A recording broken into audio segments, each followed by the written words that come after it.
to what NBC News said about it. This is the bad faith disingenuousness that I was talking about.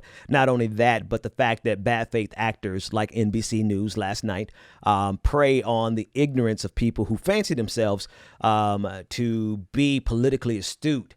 But they weren't politically astute enough to realize that this was standard operating procedures, and this happens at every single convention.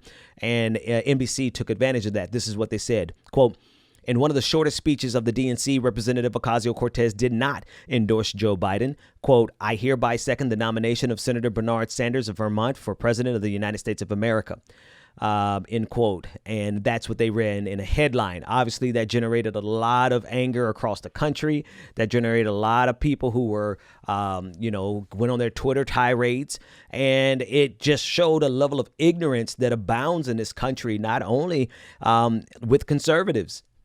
Right. I think that's one thing that we have to be mindful of. And it's not only I hate to go on this tangent, but ignorance is kind of like a holistic thing, that's not the phrase I really wanted, but I'm going to go with it. Ignorance does not discriminate based on your politics. Granted, there are some, I think the preponderance of ignorance abides and abounds in conservative circles. I mean, the level of ignorance that's required to maintain that political ideology itself is enough to create a black hole. The density of it, the density of their denseness. Okay, I'm sorry. That was like a smoking dad's joke. But it abounds in the liberal movement as well. Because it's easy to make money off of ignorance. It's easier to make money off of ignorance than it is to educate your audience. But it also abounds. I don't know if it abounds, but it also certainly exists in leftist circles. And maybe I'll talk about that in the Patrons episode.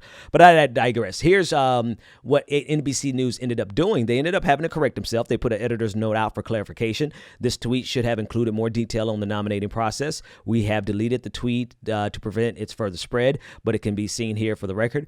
And then, of course, AOC had to address it herself, because the truth of the matter is lies go further, get around the world faster than the truth gets out of bed.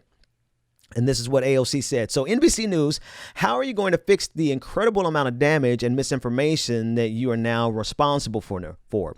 Because a 1:15 a.m. tweet to slip under the radar after blowing up a totally false and divisive narrative across networks isn't it. And obviously that tweet itself was a banger with 114,000 likes and 21,000 retweets. But that's the nature of politics. That's the nature of media. That's the nature of America. America. That's how it works.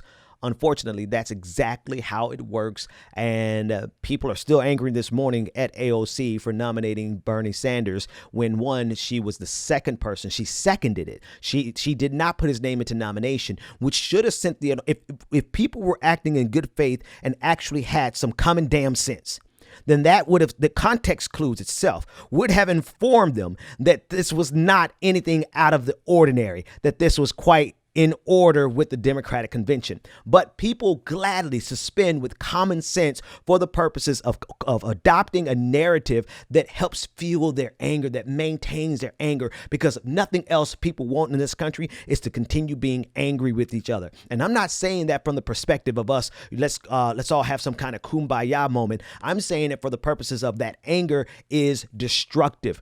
That weaponized ignorance leads to anger. Anger leads to hatred. Hatred, okay, of course, leads to the dark side.